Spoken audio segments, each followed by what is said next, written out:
일희일비하지 말고 온유하라라는 제목으로 창세기 26장 12절에서 22절 말씀 함께 살펴보도록 하겠습니다. 말씀 교독하도록 하겠습니다.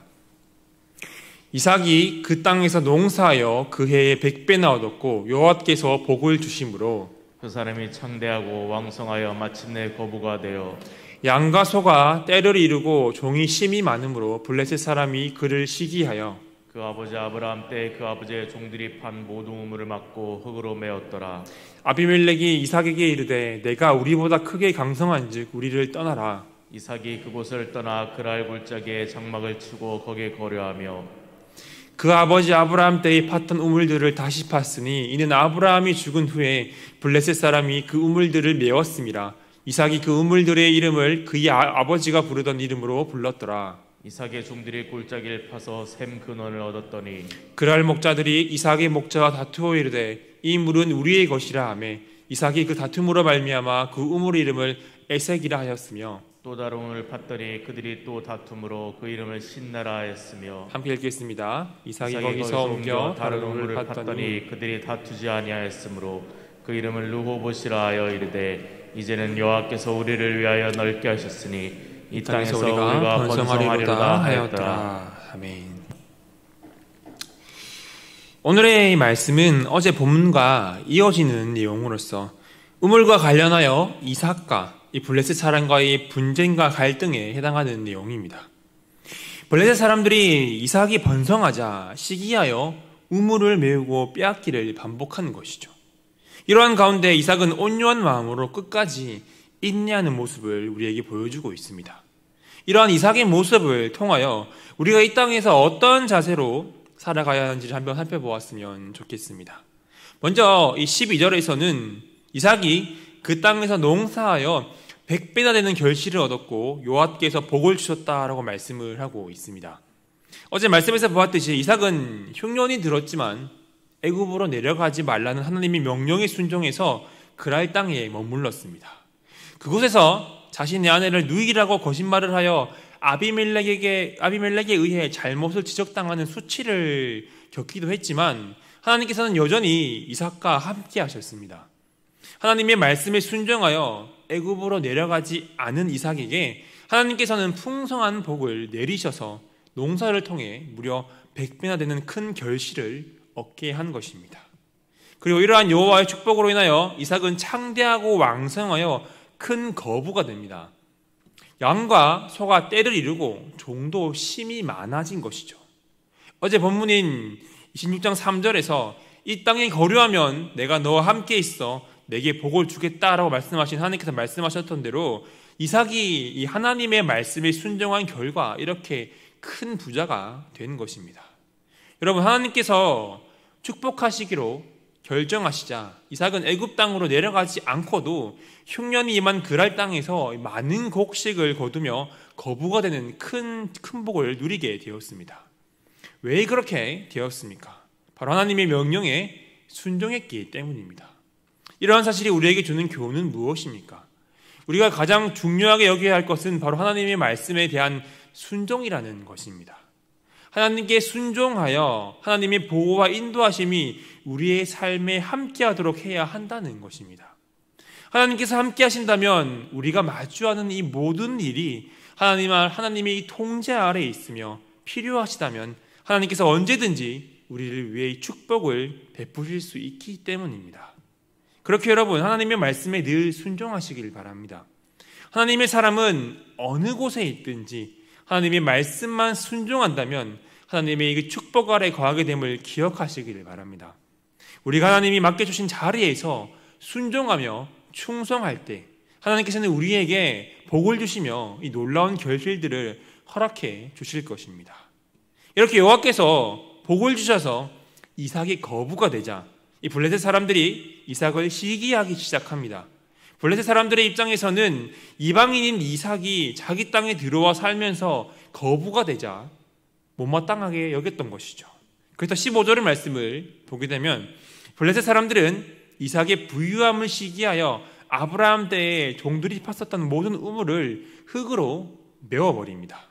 여기서 이 우물은 이삭의 것이었습니다. 아브라함은 그 아래 머무는 동안 자신의 종들을 시켜서 우물을 팠었습니다. 그리고 이 우물의 땅값을 정식으로 이 블레셋 사람들에게 지불함으로써 자신의 소유로 삼았었죠. 그렇게 이 우물들의 소유권은 당연히 아브라함의 상속자 이삭에게 있는 것입니다. 그런데도 블레셋 사람들이 농사와 목축에 있어서 이 반드시 필요한 이 생명과도 같은 소중한 우물을 모두 못 쓰게 만들어버린 것입니다. 이삭에게 떠날 것을 노골적으로 경고하고 있는 것이죠. 그리고 16절에서 아비멜렉이 이삭에게 이렇게 말하고 있습니다. 내가 우리보다 크게 강성한 즉 우리를 떠나라. 여러분, 이삭을 시기하는 것은 이 블레셋 백성만이 아니었습니다. 11절에서 이삭의 가족을 보호하기 위해 명령을 내렸던 아비멜렉조차도 이삭에게 떠날 것을 요구합니다. 아마도 이삭이 크고 강성해지자 이삭이 두려워져서 내보내기로 한 것입니다. 이삭의 입장에서는 얼마나 큰 시험이고 시련이었겠습니까? 이삭은 그 땅에서 오랜 세월 땀을 흘려 농사를 지었을 것입니다. 이렇게 지금까지 열심히 일구어 놓은 이 토지를 놔두고 이삭은 쫓겨나게 된 것입니다. 그런데 이삭은 어떻게 하고 있습니까? 17절에서 이삭이 그곳을 떠나 그랄 골짜기에 장막을 치고 머물게 되었다라고 말씀합니다. 이 말씀에 나와 있듯이 이삭은 블레셋 사람들의 괴롭힘과 아비멜렉의 추방 명령에 저항하지 않고 순순히 그곳을 떠났습니다. 여러분, 이삭이 힘이 없어서 떠났겠습니까? 아닙니다. 이삭은 저항할 힘이 없어서 어쩔 수 없이 떠난 것이 아닙니다. 아비멜렉이 내가 우리보다 크게 강성한 즉이라고 인정할 정도로 이삭의 세력은 강했습니다.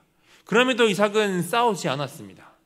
오늘 본문에는 나와 있지 않지만 아마도 그 당시 이삭의 마음속에는 분노가 끓어오르고 많은 갈등들이 있었을 것입니다. 하지만 이삭은 악을 악으로 갚지 않고 온유함으로 그 땅을 떠나 그랄 골짜기로 이동한 것입니다. 그리고 18절에서 이삭은 이 블레셋 사람들이 메웠던 아브라함의 때에 팠던 우물들을 다시 팠다라고 말하고 있습니다. 그리고 그 우물들의 이름을 아브라함이 부르던 이름으로 불렀습니다. 아브라함이 불렀던 이름을 사용한다는 것은 이 우물에 대한 권리를 드러내는 행위였습니다. 아브라함이 부르던 이름으로 주변에 알려짐으로써 특별한 문제 없이 소유권을 주장할 수가 있는 것이죠. 그리고 아브라함의 종들이 우물을 팠듯이 19절에서 이삭의 종들도 골짜기에서 우물을 파서 그곳에서 샘의 근원을 얻게 됩니다. 그런데 이번에도 그랄 사람들이 가만히 있지 않습니다. 이삭이 판 우물에 대한 소유권을 주장한 것입니다. 이삭이 외지인이기 때문에 그 땅에 대한 소유권이 없다고 말하고 있는 것이죠. 그래서 그랄의 목자와 이삭의 목자가 다투게 됩니다. 이삭의 입장에서는 매우 어이없는 일이었지만 이번에도 이삭은 아무 말도 하지 않고 다른 우물을 찾아 나섭니다. 그리고 이삭은 떠나면서 그 우물의 이름을 다툼이라는 뜻의 에색이라고 이름을 짓습니다. 이삭은 이번에도 양보와 인내의 모습으로 온유함을 우리에게 보여주고 있습니다. 21절에서 이삭은 또 다른 우물을 팝니다. 이번에도 역시 이 그랄 목자들은 소유권을 주장했고 이삭은 대적이라는 뜻의 신나라고 이름을 짓고 그 우물을 포기합니다. 또 이번에도 이삭은 온유함의 모습을 우리에게 보여주고 있죠. 마지막으로 22절에서 이삭은 다른 곳으로 옮겨 우물을 또 팠습니다. 그런데 이번에는 아무런 문제가 없었습니다. 이 그랄의 목자들이 소유권을 주장하지 않은 것이죠. 그래서 이삭은 마지막 세 번째 우물을 넓게 하다, 이 광장이라는 뜻의 르호보츠라고 이름을 짓습니다. 그리고 하나님이 넓게 하시고 번성하게 하셨다라고 고백의 말씀을 하고 있습니다. 여러분, 19절에서 22절의 말씀을 보게 되면 이삭은 3번이나 거주지를 옮기며 우물을 팠습니다. 그때마다 우물을 파고 새로운 농토를 일궈야 하는 이삭은 얼마나 힘들었겠습니까? 육체적인 고통이 뿐만 아니라 정신적인 고통도 상당했을 것입니다. 그럼에도 불구하고 이삭은 어떠했습니까? 이삭은 우물을 또 빼앗길 수 있음에도 묵묵히 믿음으로 우물을 팠습니다. 왜냐하면 하나님이 더 좋은 곳을 예비하셨으리라고 이삭은 신뢰했기 때문입니다. 이삭은 오래전 모리아산에서 양을 준비하셨던 하나님을 전적으로 신뢰했던 것이죠. 그리고 이삭은 인내함으로 이 그랄 사람들의 만행에 힘으로 대항하지 않았습니다. 16절에 나와 있듯이 이삭은 충분히 그랄 사람들에게 대항할 힘이 있었지만 그렇게 하지 않았습니다. 이삭은 끝까지 인내하며 온유함으로 이 그랄 사람들을 대함으로 화평하기를 힘썼던 것입니다. 이렇게 이삭이 우물을 계속 양보하면서 이 그랄의 목자들과 다투지 않는 것은 자신이 어디를 가든 하나님께서 형통함을 주실 것을 믿었기 때문입니다. 이삭은 하나님이 복을 주겠다고 약속하셨고 그 약속대로 자신의 길을 형통하게 하실 것을 믿었기 때문에 이 우물의 소유권을 가지고 이 그랄의 목자들과 다툴 필요가 없었던 것입니다. 여러분, 이 팔레스타인 지역에서 우물을 팔 때마다 물이 나오는 것은 기적과도 같은 일이었습니다. 이것은 틀림없이 하나님의 도우심의 결과였습니다. 이처럼 이삭은 하나님의 약속에 대한 믿음이 있었기 때문에 이삭은 자신의 마땅한 권리, 이 소유까지도 포기하면서 다툼을 피했던 것입니다. 여러분, 이처럼 하나님의 약속을 믿음으로 순종하며 살아가는 인생은 어느 곳으로 가든지 하나님의 채우심과 공급하심을 경험하게 될 것입니다. 그런데 우리가 한 가지 짚고 넘어가야 할 것이 있다면 이삭에게 하나님의 축복이 임하고 있는 것은 사실이지만 이 축복이 결코 주변의 시기와 질투까지 잠잠하게 하지는 못했다는 것입니다. 또한 이삭과 주변 사람들이 계속해서 다투는 그 와중에도 하나님의 축복이 이삭에게 임했다는 사실입니다. 이것을 볼 때 우리는 하나님의 축복이 우리에게 임할 때 먼저 우리 주변의 모든 상황들을 잠잠하게 할 것이라는 착각을 해서는 안 된다는 것입니다. 우리가 살아가는 환경을 하나님께서 바꾸어 주실 때도 있겠지만 많은 경우에 하나님께서는 주변의 환경은 내버려 두시고 나를 바꾸시길 원하신다는 것입니다. 그래서 이삭의 경우에는 어떠했습니까? 이삭이 악을 악으로 갚는 것이 아니라 하나님이 함께 하심과 그 보호하심을 믿음으로 하나님께서 형통케 하실 것을 믿음으로 이삭이 온유하기를 원하셨던 것입니다. 그래서 이삭은 하나님을 믿음으로 온유함을 잃지 않았습니다. 여러분, 우리는 이러한 믿음을 본받아야 합니다. 눈에 보이는 풍요로움이 아니라 하나님이 보기에 결실이 될 수 있지만 우리 눈에 보이는 풍요로움이 하나님이 복의 결실이 될 수도 있겠지만 이 복의 전부가 아님을 기억하시길 바랍니다. 내 상황은 여전히 어렵고 힘들더라도 하나님께서 함께 하심이 복임을 믿으시기를 바랍니다. 세상의 사람들처럼 눈에 보이는 것에 집착하는 것이 아니라 하나님의 복 주심을 믿고 하나님의 말씀에 순종하는 여러분들이 되시기를 바랍니다. 우리가 말씀에 순종할 때 때론 세상의 그 박해와 방해와 핍박이 있을 수도 있을 것입니다. 그럴 때 하나님께서 형통함을 주실 것을 믿음으로 하나님의 채우심과 공급하심을 믿음으로 우리에게 주어진 그 상황에 일희일비하는 것이 아니라 온유함으로 그 신앙의 길을 걸어가는 여러분들이 되시기를 소망합니다. 말씀을 정리하겠습니다. 여러분, 어제의 본문과 오늘의 본문에서 이삭의 삶은 어떠했습니까? 이삭은 애굽으로 내려가지 말라는 하나님의 말씀에 순종함으로 엄청난 거부가 되었습니다. 하지만 이러한 기쁨은 잠시뿐이었습니다. 블레셋 사람들이 이삭을 시기하여 쫓아내고자 한 것입니다. 아브라함의 때에 팠던 우물도 맞고 이삭이 팠던 우물들도 빼앗아갔습니다. 이삭은 하나님의 명령에 순종했음에도 불구하고 어려움과 핍박을 겪었습니다. 그러나 본문은 이러한 상황 속에서도 이삭이 복을 받았음을 말씀하고 있습니다. 놀랍게도 이삭이 가는 곳마다 샘이 터져 나오는 것입니다. 이렇게 이삭은 하나님의 형통하심을 믿고 하나님의 채우심과 공급하심을 믿고 이 모든 상황에서 온유함으로 화평할 수가 있었던 것입니다. 여러분, 마찬가지로 우리는 세상에 사는 동안 세상으로부터 부당한 박해와 시련을 당할 수가 있습니다. 우리가 하나님의 말씀에 순종하며 살려고 할수록 오히려 박해와 시련은 심해질 것입니다. 왜냐하면 하나님과 원수된 사단이 우리를 가만히 내버려 두지 않기 때문입니다. 그렇게 세상에 의한 질시와 박해를 받는 것이 당연하다고 할 수가 있을 것입니다. 그러나 우리는 세상에서 박해를 받는다고 할지라도 끝까지 온유함을 잃어서는 안 됩니다. 손해보거나 억울한 일을 당한다 할지라도 하나님의 응답하심을 바라보며 온유함으로 화평함을 구할 수가 있어야 할 것입니다. 그렇기에 이 세상에서의 삶이 잘 될 때나 못 될 때나 상황을 바라보지 마시길 바랍니다. 그 상황이 흔들리는 것이 아니라 우리와 함께 하신 하나님을 바라보시길 바랍니다. 하나님께서 나와 함께 하심이 복이며 형통임을 믿으시길 바랍니다.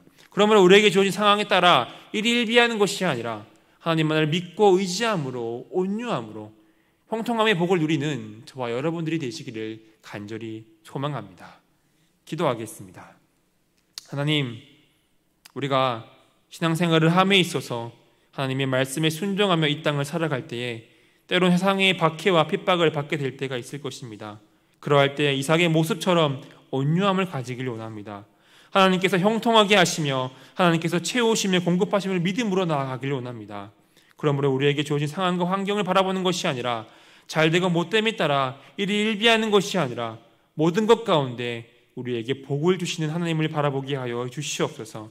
상황을 탓하기보다 내가 먼저 변화되게 하여 주시옵소서. 오늘도 온유함으로 이 땅을 살아가길 원하오며 예수 그리스도 이름으로 기도드리옵나이다. 아멘. 우리 시간 주신 말씀을 붙잡고 여러분 각자 기도 제목을 붙잡고 함께 기도하며 나아가도록 하겠습니다. 기도하겠습니다. 사랑하는 하나님 아버지 감사합니다. 우리가 시간 주신 말씀을 붙잡고 아버지께 아뢰며 기도하며 나아갑니다. 저희가 신앙생활을 하며 이 땅에 살아감에 있어서 하나님의 말씀을 따라 순종하며 이 땅을 살아갈 때 세상의 박해와 세상의 비파와 고난과 시련을 당하게 될 때도 있을 것을 고백하고 나아갑니다.